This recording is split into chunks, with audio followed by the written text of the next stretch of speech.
Ata janë dy personazhet më të kërkuar në media sociale dhe fancat për të çmenden për të ditur se si është raporti i tyre. Fjalën e kam për Gjestin dhe Eglin. Është Egli ajo e cila ka qenë mbrëm në Portokalli ku ka regjistruar skeçin e saj, një skeç i cili është përhapur në kohë reale në rrjetet sociale ku janë mësuar dhe fragmente ose më saktë përgjigje që kërkon t'i di audienca që ndjek këtë çift.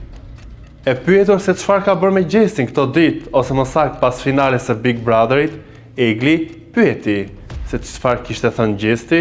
kur u tha që ai kishte thënë u krye çdo sen, tha të njëjtën fjali.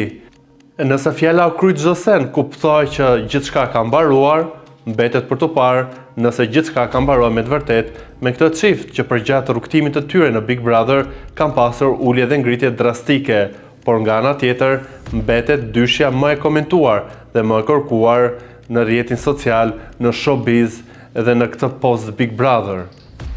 Në skeçin e Portokallis, ndër të tjera, Egli u shpreh ose më saktë i kërkoi llogari në thonjza minjonit duke i thënë se çfarë pune ke ti me burrat e martuar e në batut ai kujtoi asaj deklaratën e Gjestit që unë kam fletur vetëm dhe nuk jam i martuar. Këto janë sinjale që shkaktojnë trazira në rrjet dhe bëjnë që të komentohen edhe që ky çift të jetë në qendër të vëmendjes. Por fjala e përdorur nga Egli se çfarë pune ke ti me burrat e martuar, ndoshta mund ta lidhem edhe me faktin që midis tyre ka pasur një dasëm, edhe pse një dasëm reale, por një dasëm e Big Brotherit ku Egli e mori shumë afër zemrës, gjë që ka treguar edhe në post Big Brother duke thënë që në atë dasëm unë ndjeva me të vërtetë emocionet e një nuse reale. Ky skeç në Portokalli ka pasur edhe detaj të tjera. Një ndër to ishte edhe pyetja nëse do të kemi një bashkëpunim. Shumë është përfolur për një bashkëpunim midis të tyve, një bashkëpunim i cili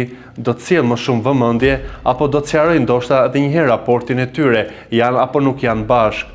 Egli nuk e hodhi poshtë idenë e një bashkëpunimi, por i ka gjetur dhe emrin,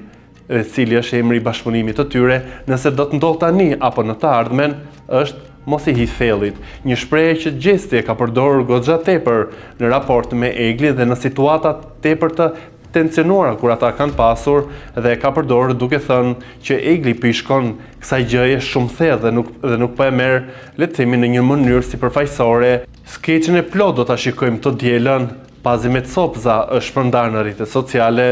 por dihet që vëmendja dhe audienca do të jetë maksimale. Nga ana tjetër, një detaj që unë kam vënë re është që në të dyja postimet e reja pas Big Brotherit që doli Gjesti, Egli nuk i ka dhënë like. Sidoqoftë nuk është një tregues për të parë a janë apo nuk janë bashkë, por është edhe një, le të themi, një shenjë që ata të dy shikojnë se çfarë bën njëri tjetri apo jo në rrjetet sociale, edhe pse ndiqen në Instagram, nuk kemi parë që të japin një lloj mbështetje, qoftë si Egli Gjestit apo dhe Gjesti Eglit.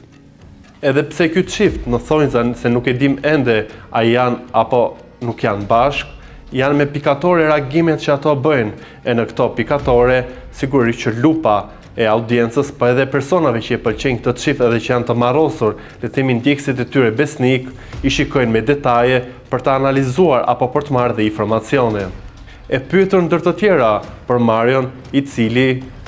përbes ka hyrë në këto lloj treshe shumë çuditshëm në këto ditët e fundit, një dramë e re që është zgjuar në publik. Egli është shprehur që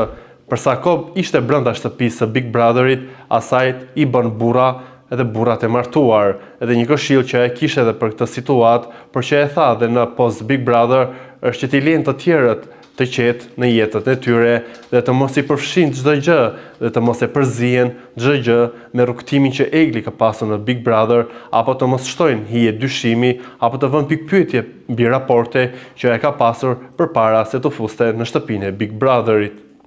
E në këtë troç kishim shumë detaje për këtë raport shumë të komentuar dhe shumë të dëshiruar nga fancat, se çfarë do të ketë më tej, kjo mbetet për tu parë, por kjo dyshe pa diskutim do të jetë në qendër të vëmendjes në këtë sezon veror që sapo ka nisur.